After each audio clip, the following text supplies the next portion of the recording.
Okay, tell you what, let's go ahead and get started. Again, welcome to today's CNCF webinar, taking serverless and AI to the next level. My name is Yaron Haviv. I am a founder at a company called Point Cloud, where we make it really easy for you to deploy and manage a bunch of cloud native tooling on the cloud provider of your choice. I'm also a CNCF ambassador. I want to thank you all for making the time to join us today. I also want to extend a special thanks to the presenters today from iguazio and Microsoft. We appreciate them sharing their expertise and on moving from to serverless AI and some of the work they've done around nuclio. A little bit of housekeeping. During the webinar, you will not be able to talk as an attendee. There is a chat window that you'll see down at the bottom, or there's also a QA button right next to it. Go ahead and click one of those, and as time and the presentations permit, we'll go ahead and jump in and present those to the speakers. With that, let's go ahead and introduce today's speakers. We have from Microsoft, Tomer Rosenthal, where he works on commercial software engineering and has done many of the commits to the nuclio project that we'll be discussing today. Additionally, we have Yaron Haviv, who is the CTO at iguazio. And so thanks again for making time for us today, guys. I'll hand it over to you. So, hi everyone. Hi everyone. So we'll start. My name is Yaron. I'm a founder and CTO for a company called iguazio. I'll mainly be speaking about serverless and nuclio, not too much about what iguazio does. On my spare time, I'm also sort of a CNCF ambassador as well, and also working on the serverless working groups and some standardization in the serverless world. Hi guys, my name is Tomer. I work for Microsoft in a division that's called Commercial Software Engineering. Essentially, what we do is we contribute code to open source projects. We're working with a lot of companies on their challenges, and then we contribute the solutions to GitHub or any other public repo. And we recently worked with the guys in iguazio on nuclio. Great. So we'll start. Hopefully, most of the people are already here. We'll talk a little bit of background about serverless and sort of the challenges around it and the state of the universe. And then we'll dive into multiple demonstrations and use cases of how essentially serverless is transforming what used to be called big data or fast data, and allows much more rapid development. Now, if you're thinking about what everyone is trying to do today in the context of data and modern applications, essentially being able to drive a lot of data and analyze it and generate eventually some insights or actions. You know, if you just analyze data for the sake of fun, it's a bit, maybe it's nice, but it's not productive. What you're trying to do is take data, analyze it, and generate actions. And what's today, more and more, you'll see that some of this data is sort of in a feedback loop, and you have to have learning.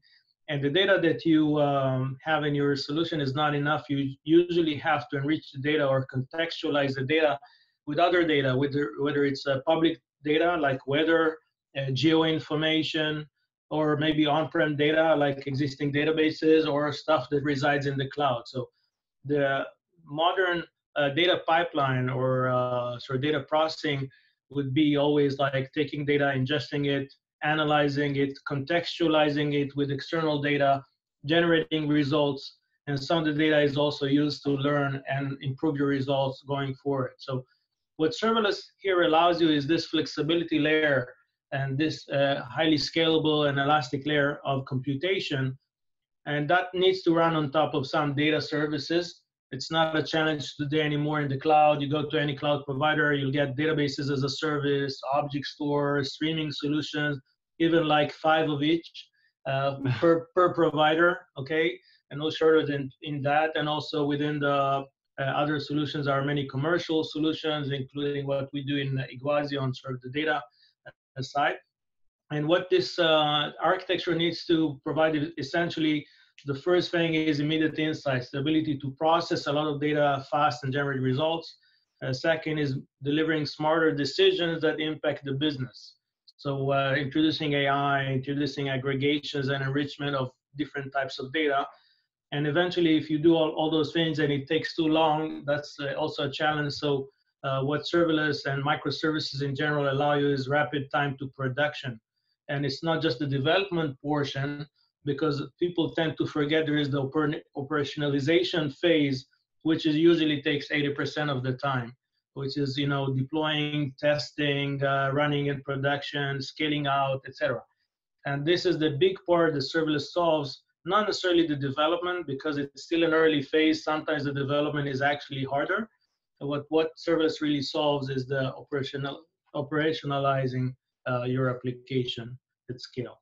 So that's a sort of a preview into how serverless is introduced into this space of data and analytics.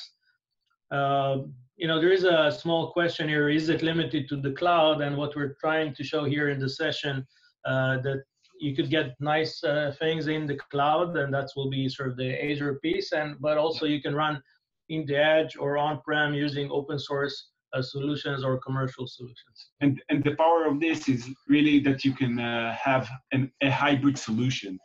So you can have your on-premise and your edge, and then you can have a cloud vendor like Azure, for instance, to do the compute and other or databases. Yeah. So the point here is hybrid. Okay. Yeah, and I think people get into this realization is that sometimes data locality does matter. You're taking a lot of video feeds and you want to analyze them from some street cameras. You're probably not going to ship them into the cloud. You're doing IoT at the factory. We'll show one use case for that. You have to process some of the data at the factory.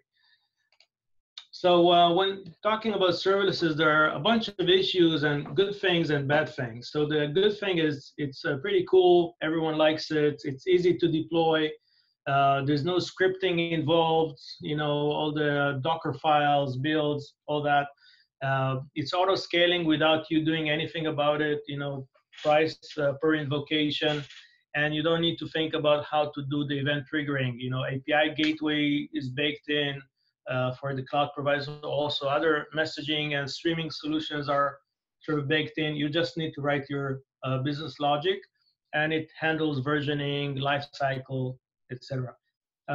If you compare it with legacy sort of solutions around the SOA architecture, which sort of serverless is a predecessor, is a sort of a successor of that. They were mainly designed for one language, like Java has a bunch of streaming solutions, you know, Storm and others. There were also other solutions in the past that were very language specific and usually sort of Java-like. And that's another thing that serverless sort of solves, lets you work with your choice of language. But there are some bad things.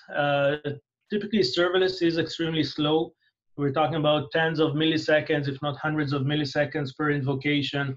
Very low concurrency, you know, throughput of maybe 1,000 events per second in most of the implementations out there, because of the way they were architected. In many cases, you know, there are solutions that actually launch the process every time there's an event. I call it CGI serverless. But there are other better solutions, but still there's really lack of concurrency. The other key challenge is if you're using a cloud provider specific serverless framework like Lambda, you're only limited to a data source that was certified by that serverless function, like Kinesis for streaming. If you happen to want to use Kafka or RabbitMQ or something else, you can't use it. You can only use the specific data and event sources that are supported by this provider. And the other open source solutions, you'll find that it's very limited choice, only like HTTP, potentially some limited support for Kafka. There are also other challenges around debugging and diagnostic and build dependencies. We're not going to cover those. We hope they'll be solved over time. And there is a challenge of lack of standardization and common APIs. When you go to one platform, essentially it's very different than the other platform. even within the same platform, you may have very different APIs across different sources and solutions. This is really the role of CNCF in that landscape. And this is a new diagram that sort of in CNCF we launched around the serverless landscape to show you all the players and the solutions. And what we've done as part of the white paper that I helped co-author is defining the space, the requirements, trying to normalize the views across the different providers. And that led to a new standard that we're working on, something called cloud events, which is a way to normalize all those event sources into sort of a common schema. So when you write a function in Azure or Amazon or in an iguazio platform or any other open source solution, then you'll have the same API and you don't have to design your function for a specific platform. So with that, there are a lot of things that we're working on in CNCF, and if people want to join, there's weekly calls, and we welcome participation. So with that, one of the things that we built in order to address those challenges that I listed before around serverless, around performance and lack of sort of conformance around different platforms, we created a new serverless framework, which emerged from something proprietary we had originally in iguazio. This is sort of a second generation that has sort of a real-time function processing engine. Designed around Go with some very unique capabilities of hooking to other languages using things like shared memory and embedding and other like low-level tricks to maintain this performance while you're still serverless. So we're, nuclio can, and that was demonstrated multiple times, can even run like 400,000 events per second on a single process. That's more than 100 times faster than most other solutions. That's in Go. Obviously, other languages are slightly slower, but still pretty fast, still at least a magnitude or more faster than other ones. And we're talking about latencies of like 100 microsecond or less, which is something that really helps you starting building applications, not just for CGI and webhooks and things like that, but data processing. Another thing that we've done, which is now going to be standardized as part of the cloud events efforts, is creating a normalized way of delivering events to the function. And that's using something we call, the event triggers are all fitting into sort of a listener and running the function. So it doesn't matter if your event is an HTTP request or a message queue from, RabbitMQ or a cloud provider streaming solutions like Kinesis or Azure Event Hub or Google PubSub. All those are supported, and eventually your function gonna get exactly the same API call. So that means that now you have this portability layer. Another thing that we've invested on is the platform abstraction layer, because when you're in a cloud, you want to have the full cloud experience. Like if you're using Azure, instead of managing your own Kubernetes by yourself, you may want to actually leverage the AKS service that Tomer is going to speak about later, which provides you a managed Kubernetes experience, even some interesting pricing, schemas where you just charge per container and memory. So what we've done is created an abstraction layer where when it sits on a specific platform where we do the integration, and Tomer here is working on the native integration with Azure and other people from his team, including the integration into the logging framework. Yeah, maybe you can speak to. Yeah. So a key feature in any serverless platform is logging and monitoring. So right now we're doing an effort to integrate the application insights, which is an Azure component, into Nuclio. And essentially what it gives you a managed service that can get all your logs and your monitoring metrics and give you insights on it. It has some nice ML algorithms behind the scenes. And yeah, and it's going to be integrated natively in Nuclio. But you will be able, it's done in a sort of way that you will be able to do to integrate other platforms as well. Okay, so it's not you're not going to be coupled. That's the whole concept of nuclio, you are not coupled to any service or any cloud provider, you will be able to plug in whatever service you want. Yeah, so if you're watching the Twitter feed of like Kelsey, Hightower, and others, there's a huge discussion on serverless versus FAS, function as a service, where serverless is more packaged and integrated, and FAS is more like do-it-yourself. One thing that we try to do in Nuclio is essentially provide both. So if it is integrated into a platform like Azure or GKE, excuse me, Tomer, on plugging your competitors, but or Azure or the iguazio platform or anyone else that chooses to build a managed service around the serverless, he has the facility to go and integrate with these other, things like security and logging and monitoring and resource management, etc. So that's in general. There are also some other pretty cool features in Nuclio, very unique, like the support for streaming and batching through something called Dealer. Data binding, which is essentially a plugin where your function already gets a plug into the data objects directly, so you don't need to mess with the globals and functions. Structured logging, versioning, a bunch of other nice features that we've thought a lot about. Even Kelsey think it's dope. So yeah. Also Brandon Burns from Azure, not just Kelsey. So so just again talking about serverless and the context of data. So serverless, many people use serverless for HTTP request reply models. That's the most, that's the typical PHP, CGI, Node.js use case. But people tend to forget that you could do a lot of other interesting things with serverless. Not all the serverless frameworks really support those models. Mainly the cloud provider ones are more feature-rich, especially Amazon and Azure. I think Google is sort of less functional.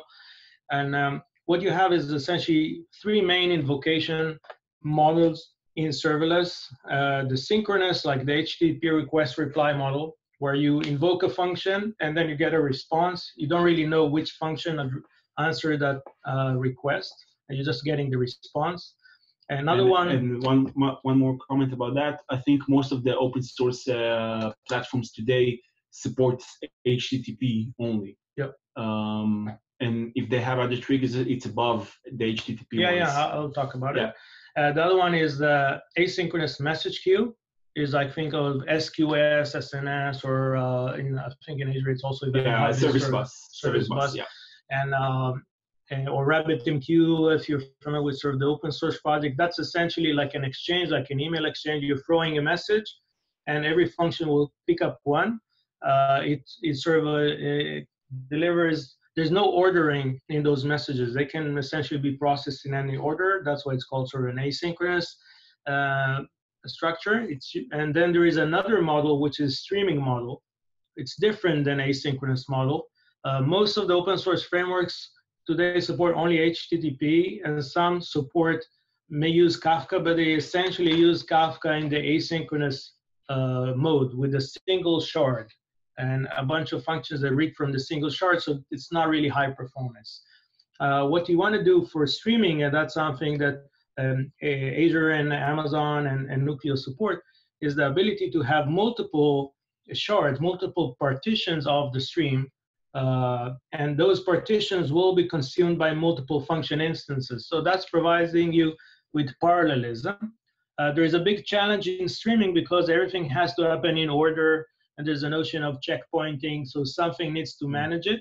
And in the other open source project, there's nothing like that. In Nuclio, there's something called Dealer. It's still not in the main GA trunk. We hope to bring it there very soon. But it is a pretty cool feature that allows you, Nuclio, to dynamically checkpoint and move partitions and other batch tasks. This is sort of the fourth mode, is the batch or master worker thing that is not supported by any other platform, and only Nuclio supports sort of ability to take a task and break it to multiple functions. That's a big challenge today in Lambda. I've seen a lot of customers struggling with how today to take one job and parallelize that across multiple processes and give each of the process sort of a piece of the job. And so that's about the invocation mode. When you're talking about serverless, needs to understand that there is sort of an automated deployment model. In some cases, it's a single step. In some cases, it's multiple steps. So it all starts with a code and some description of what you're trying to do. This description could be a YAML file, a HTTP request, or anything else. And those things, the spec and code, essentially instruct the builder how to build the artifact. In most cases, the artifact of the function is stored as a Docker container, locally or remotely. Then this Docker container gets deployed onto a platform, onto a cluster. And once it's deployed on the cluster, there are things that make sure that it elastically scales in and out, gets events, the events are being load balanced, all that stuff. In our case, also getting data binding to the functions, etc. Now, in most solutions, this is a single hop, sort of a single click operation. In some cases, you actually want it to be broken to two different steps. One is building the function, generating the artifact, and then potentially deploying the same artifact on 10 different locations. Especially when you have a cluster of multiple locations in the edge and you want to take the same thing and run it on different locations, then you do want to separate this build from deploy process. In nuclio, you can essentially do both. You have nuclio build and you have nuclio deploy. And if you do deploy and just specify the sources, it will build the entire thing. If you do deploy and you specify the artifact, it essentially skips the build part. So that's just so you'll know. And there's a very rich CLI for nuclio for many capabilities. I will show it later. Yeah. Another interesting thing is that nuclio has multiple platform support, but with Kubernetes or the Kubernetes variants, it has native integration. So it's what is referred to as CRD, Custom Resource Definition. I actually wrote a blog post on teaching how to build your own CRD for the new stack, and I can sort of send a link later on that. But what you can see that if I'll go to a kubectl, which is the Kubernetes CLI, I can list the functions and we'll actually see all the content. And it's sort of preserving some Kubernetes resource semantics like secrets and sort of resource. And in addition, adds other things. And it has labels and searching capabilities based on labels and all that. But in addition, it has other unique features like data bindings, event sources. The full spec could be found on sort of the GitHub or the website. And also another unique thing is that you can define the number of replicas. In most places, you have either like start from 0 or it's fully dynamic, but we hear more and more people saying, you know what, I may want to have a variable size or well-defined number of functions running, or a scope, a minimum and a maximum, and not go below or above that. So that's another thing we've taken care of. So that's on that. And let me talk about some use cases that relates to data science. And so one example that I'm going to also show you a short video in a minute is a scenario where I have data being ingested by autonomous car, connected cars, ride-sharing service. We have a bunch of those type of customers.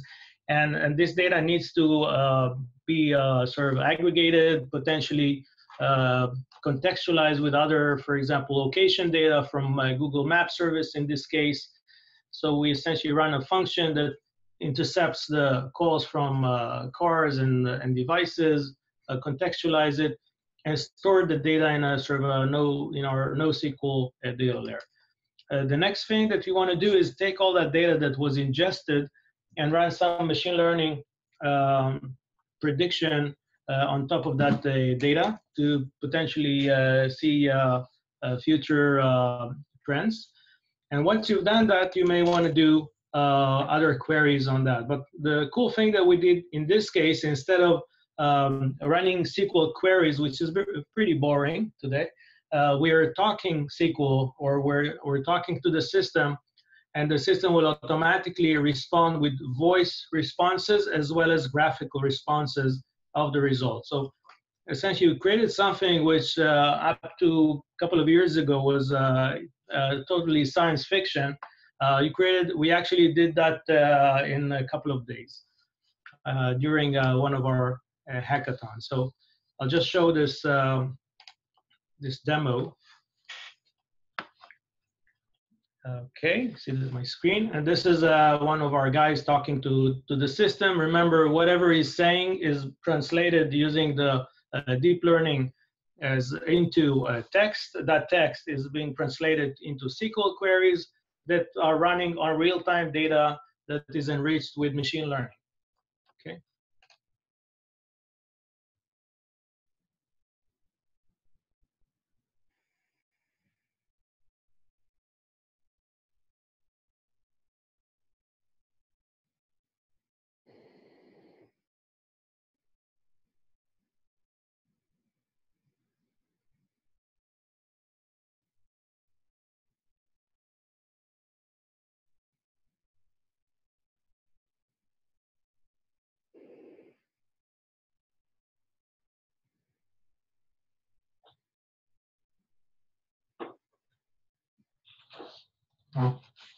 Okay, so you see, this was something that I think up to like some time ago was impossible.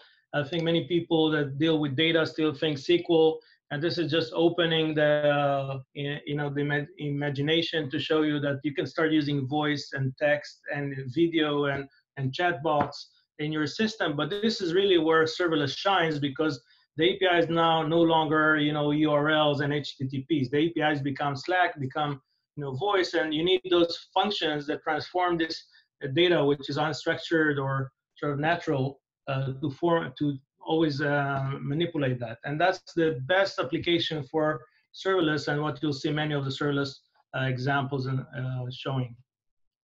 Another use case that we've worked with Microsoft on, with some joint customers, is let's assume you have cloud. That's cool, but you have a manufacturing facility somewhere with lots of SCADA machines that collect telemetry information like voltage and vibration and pressure, and based on that information, they need to decide if there's going to be a failure and to do some corrective measurement. So one of the things that we've done is essentially taking all those sensor data that flow in real time, including alerts and telemetry and matrix and all that, feeding it into a function using the streaming protocols.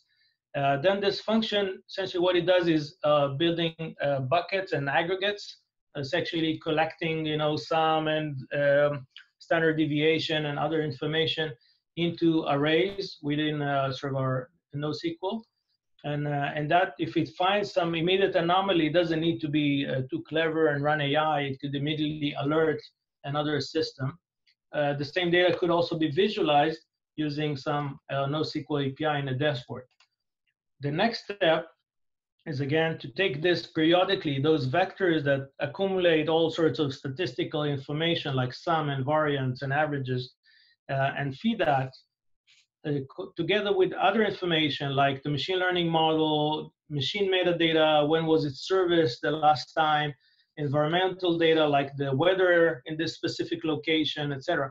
All that is something that forms what is referred to in AI a feature vector, or an enriched feature vector, which collects the event-related details and all the other environmental and contextual data that is used in order to take the prediction decision. Now, in order to run the prediction, you need a machine learning model. It's very efficient to build a machine learning model in the cloud, not necessarily in the factory, because in the cloud you have lots of machines and storage, and you could take 5-year worth of data and analyze it, and then build a model. So what we've done here is we built the model in Azure using something called Azure ML Workbench, and this model was actually shipped as a container into the same Kubernetes cluster. All of this solution is running on Kubernetes. So this container, this Azure container that maintains the machine learning model, went into the system. The nuclio function is the thing that interacts with the model to provide all the enriched feature vector, present that to the Azure ML model, and gets back a prediction of, is this machine going to fail or when, etc. And if it is going to fail, that immediately generates an alert. So I don't have to go and send all that data to the cloud and back in order to take a decision. I can take a real-time decision based on that data. Now, the thing is that we do need to interact with the cloud. So we have two functions here. One of the functions that essentially takes the matrix that are being aggregated, not the raw data, but essentially the compressed and aggregated information to save bandwidth and all that. And every few hours, it's going and sending that into a blob store in the cloud, okay? And then the cloud can go and do reinforced learning, learn some information, because once you've done, you can, once you have real-time results, if you wait a bit, you see if those results really happen. You're predicting a failure, you wait an hour and you see if there was a failure, so you can learn from that information. That's called reinforced learning. So that data can essentially go and update the machine learning model.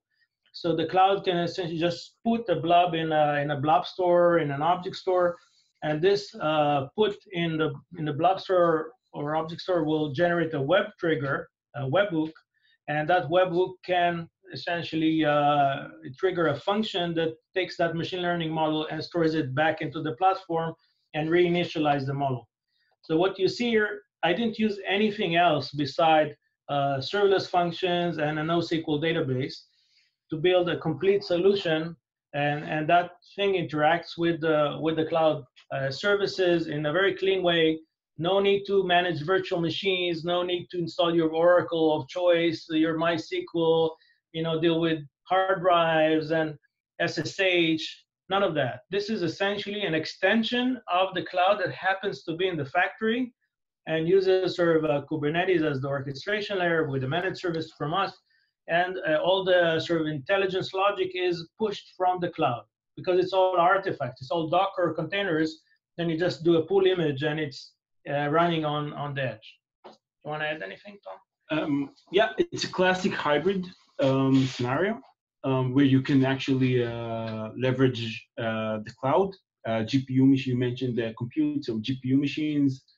You can put on-demand GPU machines to train your model, right? Yep. And then just push the results back to your on-premise. Yeah. Yep. So another use case that we see, we've talked a lot about use cases of more traditional data. Another use case that we have is actually processing images and videos. Think about things like the Boston bombing. It took 2 weeks after the event to figure out some information. And if you essentially can feed all the information from the video cameras and analyze it in real time, you may actually be able to predict or stop an event before it even occurred. So those things require, first thing, to essentially take those images and ingest them. While you ingest the pictures, you may extract metadata information like the JPEG headers, the geolocation of the pictures, other metadata information, color schemes, etc. Once those are stored in sort of like an object store or other data storage systems, that can trigger an event to other set of functions that embed something like TensorFlow.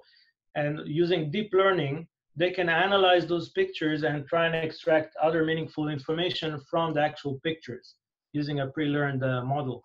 Once you have that and you generate this metadata and you write it back to the database, this metadata can be queried by analytic tools to start looking for, maybe we've seen the same guy in the same location 5 times in the last week, or maybe we've seen a guy moving across 5 different cameras and having sort of a trend. So those things can be analyzed using other analytic tools.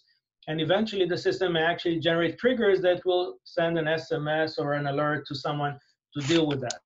Same for UI. You can have functions that essentially just bring the UI. And again, the UI could be text, could be video, audio, anything, chatbots.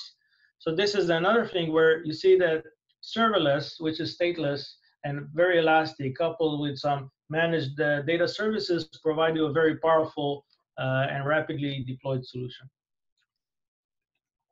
So with that, I'll show you some demos of Nuclio in the context of AI, and I've also written some blog posts in HackerNoon with actual code examples that If anyone haven't seen a nuclio site, and you have all the information there. There's also a nuclio.io site where you'll see more information. When you open nuclio, and nuclio keeps on processing, advancing on a very rapid pace. We have several very strong developers, including help of Tomer and Yaron and Mickey and a bunch of very strong members. And we're now adding more languages, improving the UI quite significantly in the next coming versions. What you see here is the nuclio UI, which is still in a sort of what we define as playground, but very soon it's going to be a full-fledged UI with also monitoring and hierarchies, and pretty powerful.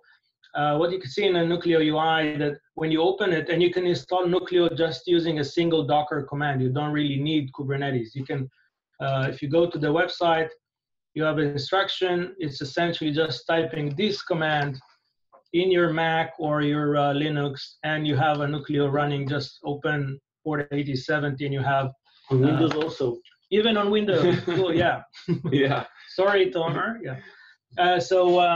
What you see in nuclio, what's nice, you actually have a bunch of examples, and many are related to AI and machine learning. One cool example is sentiment analysis, very short, very sweet. Essentially takes text and returns back the sentiments. One of the nice thing about nuclio is, those functions, for example, have dependencies on external functions. So you can try the Lambda way and start zipping files and all those things, or you could just go and type build commands in nuclio, which say, these are the pip packages that I need to have pre-installed before my system is running. And then I could just go and deploy the function. It's compiling. Nuclio has built-in structure logging, so you can see everything happening. And let's just say, sorry, it's not an odd morning, it's a good morning, sorry. So you see, I can just type in, because I have sort of like a built-in postman in nuclio, and I can immediately see the response. So trying to simplify that. Another powerful thing in nuclio is the ability to run many different event sources, including Azure Event Hub and Kafka and Kinesis and cron jobs and others, and HTTP. And then for each one of those, you have a lot of metadata. For example, if you're going and configuring HTTP, you can go and put all your API gateway definitions already here. You don't need to go on a separate tool. And if you're going to open the Kubernetes cluster that is backing this system up, you will actually see that you have nuclio functions and services and deployments and ingress rules in the case of Kubernetes for the API gateways. It's all automatic, and it's all done for you. You don't need to think about all of that. So that's this thing. Other examples that you have is like TensorFlow, which is for image recognition. And there is another nice example of face recognition using the Azure face recognition API. It does require some face API, some keys that you need to obtain for free. For Microsoft, there is a full description on how to obtain those. But this is like to do face recognition. So with that, I won't take too much time out of Tomer's demo. And yep. All right. So I'm going to speak about 2 words about Kubernetes. So basically, what we're using for Azure is managed Kubernetes service. You can use a non-managed one, but definitely I recommend the managed one. It costs less. Essentially, Microsoft provide the high availability. Yeah. So essentially, Microsoft manage the masters in Kubernetes, and you don't pay for them. We guarantee SLA for that. You can scale it quite easily with a single command. And it's also integrated with the other ecosystem extensions that we have to provision other resources. And let me show you the demo. All right. So 1 second. Need to stop share. Nope. All right. you guys see my screen? I think so. All right. So I'm going to show you a demo of some real-time alarm conditions based on telemetry from fleet of cars. So what we did here, we want to simulate. And this is all open, yeah, including documentation and sources and everything. Yeah, so you can find it all in the nuclio demos repo. And essentially what we're doing here, we want to simulate a lot of cars, okay? We want to get the metrics from them. And specific to this scenario, we want to get the tire pressure. Now, with this tire pressure, we want to alarm the system if some of the drivers have problems with the tire pressure. But tire pressure can change according to weather. So we want to correlate the weather conditions in the area that the drivers are driving, and we want to correlate with the tires, okay? And we want to provide real-time alerts. But also, that's the hot path. But also, we want to send all the data, the enriched data that we process to Spark. And then with Spark, we can also send alarms based on Windows, and it can give you more of the general conditions. So let me just go here. So the first function that we have here, okay, that's fleet sim, and essentially it's a simulator. It's a simulator that sends a lot of metrics through Azure Event Hubs to the functions in Nuclio. So you can see here the function is written in Go, but right here at the top from line number 17 to 37, you can see the definitions of the function, okay? So you can see here that it's a cron job, and you can see that it's running every 3 seconds, and you can see also the data binding to Event Hub. Don't worry about the key, I'm changing it after the show is over. But I think to make one point here is that in order to make life simpler, we allow, instead of having a separate YAML file and UI and CLI commands and all that, you can essentially go into the function and put the decorations that defines all this. So that means that if you email this function to some guy and runs it in his own Nuclio, it will essentially have the full configuration. But you can have it in a different YAML file, so you can can version it or something like that.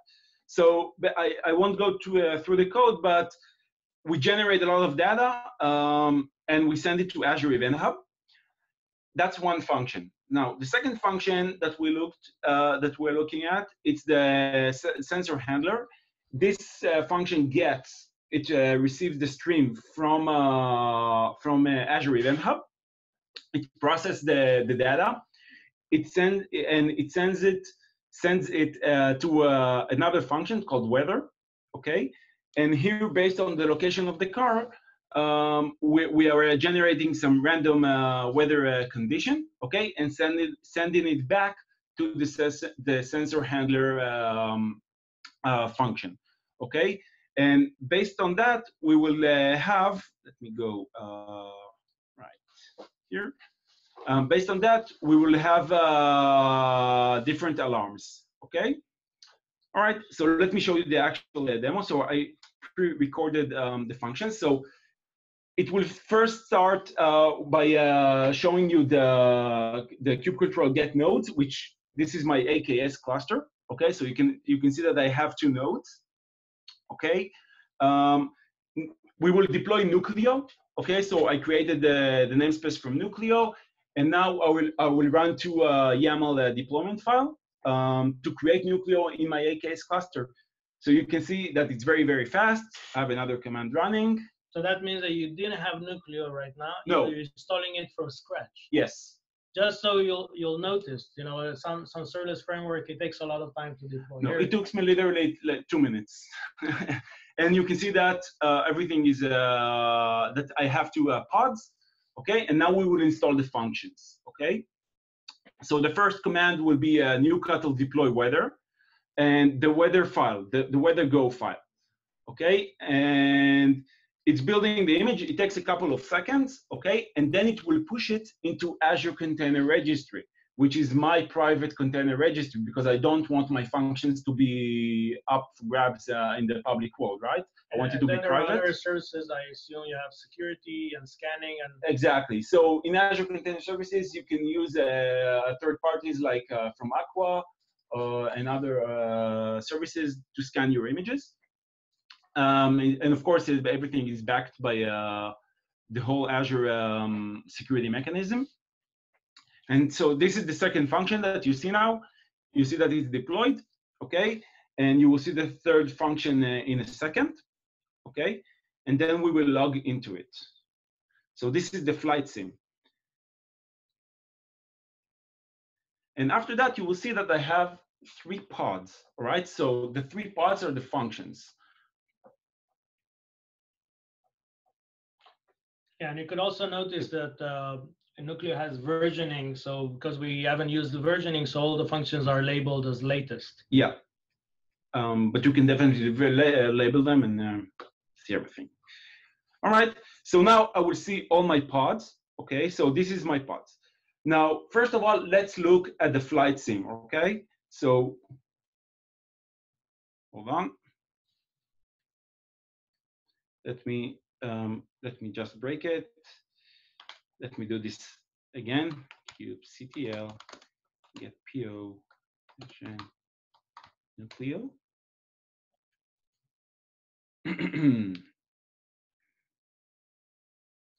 All right, and now I want to look at the logs, right? So let's look at the log and see that my flight sim is actually working, that I'm sending telemetry. Okay, so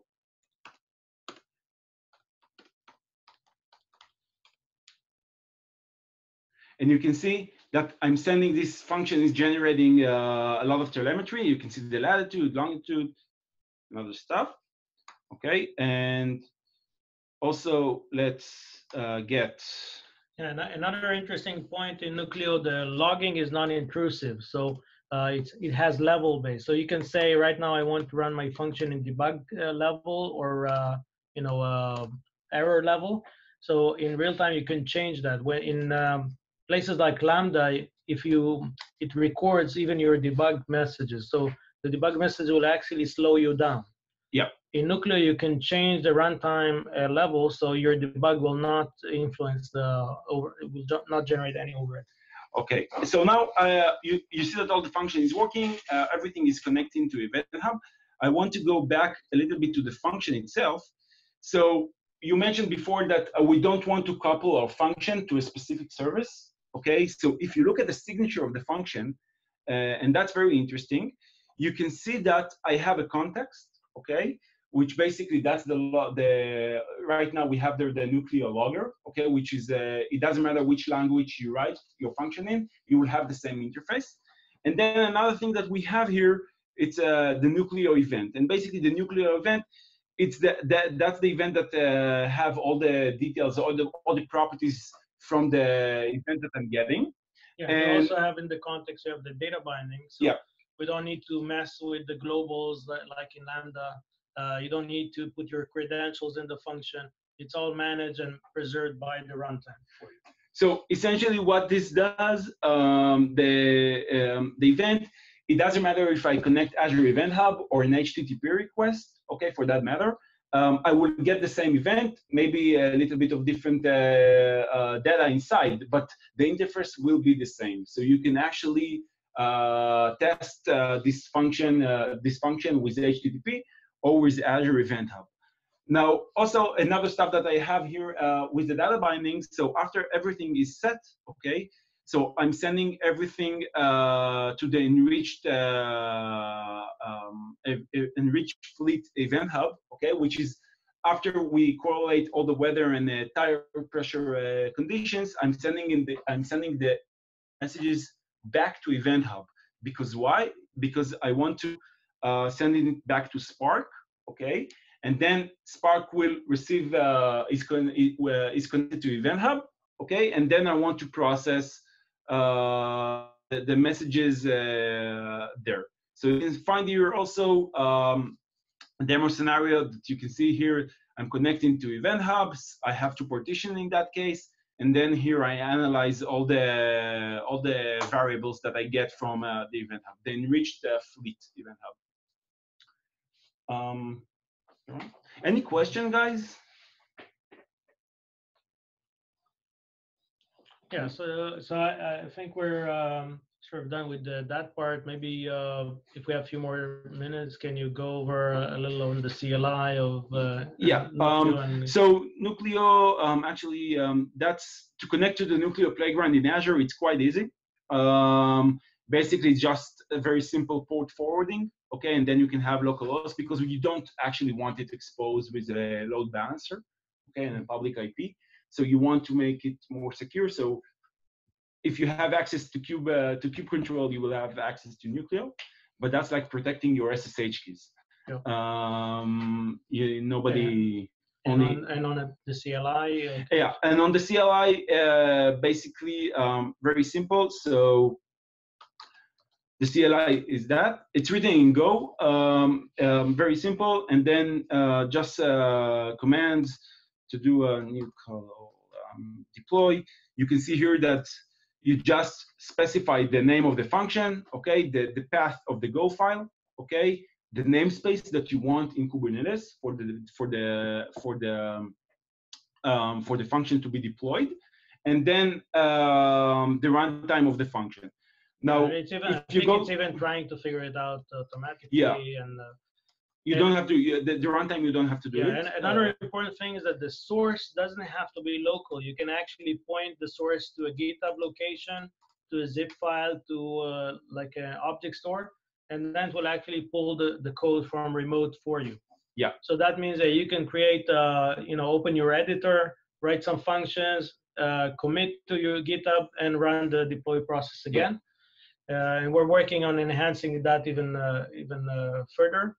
So there is also another testing framework that I actually built that allows you to run within the editor itself, within IntelliJ or VS Code with breakpoints, with everything that emulates the wrapper. That's something we call you'll find it in the repo. I think it's test something. I think we have a few questions. Are there any plans to adding plugins for IDEs? Yes.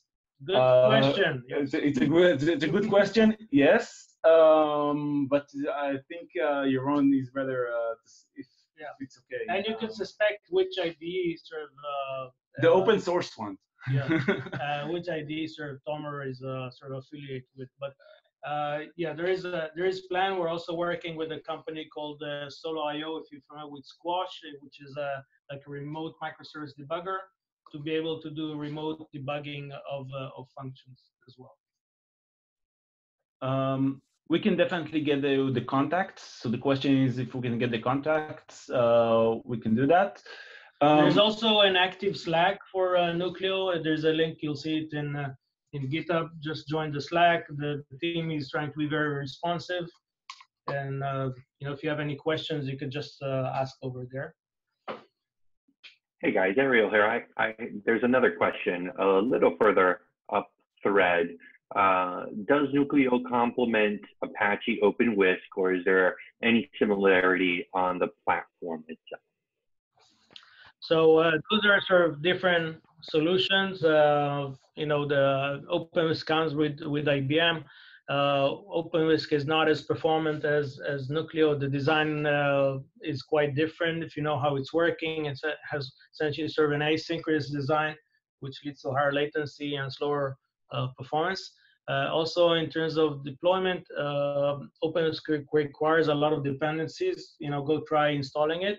And what you've seen, that Tomer essentially installed Nuclio in 2 minutes because it leverages like etcd on Kubernetes cluster for persistency, the Kubernetes CRDs, the Kubernetes API services. So essentially, that's why it's so easy to install, because it leverages the platform specific thing. So it's not complementing OpenWhisk. It's sort of another solution that you need to choose between the two. Nuclio has a broader feature set when it comes to data analytics and also much higher performance. So obviously we're biased towards that. Yeah, on the back, if you look at the back of how the functions work, so the whole communication between the containers and the processes inside is based on Unix sockets. Okay, so it's or even embedding. So for example, in nuclio, the Python runtime actually resides as part of the Go process. There's not even an RPC between the Go wrapper that implements the events and the actual Python function, which means that the Python functions that run in a nuclio wrapper will run faster than you running your own Python functions. We managed to achieve about 80,000 Python HTTP requests per second being processed on Python, which was about 4 times faster than what we managed to do with Python without serverless. That's why sometimes I sort of claim that nuclio is faster than bare metal, and people are sort of raising the brow, but that's what happens.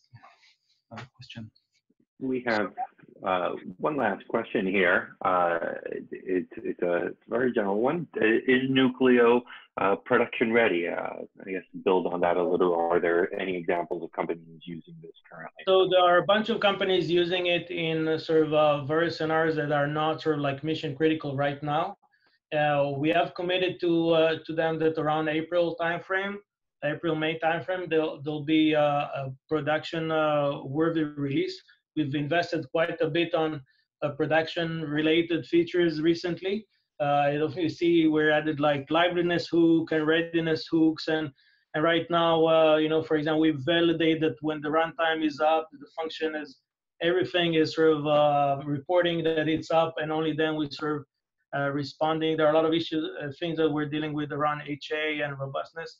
And also ramping up the UI to something which a full-fledged management with monitoring support and you know, being able to carve projects, namespaces, all that stuff, and security. So we are working towards around April, May time for a full-blown solution, which will be much more feature-rich than the other solutions in the market. But there are already people that use it in production right now, just in limited scenarios. Awesome. Well, thank you so much for your time today, gentlemen. Greatly appreciated. We're going to turn this video around in about a day. So look for an email with the link to YouTube. And we'll also share out some of the information brought up as far as like the Git repos and contact information and all that stuff. Tomer, Yaron, thank you so much for your time today. Thank you to all the attendees for participating. And we'll see you soon again on the next series of the CNCF webinars. Sure. And any questions, don't hesitate to send over Slack. We're also both on Slack. You can send us private messages as well. Great.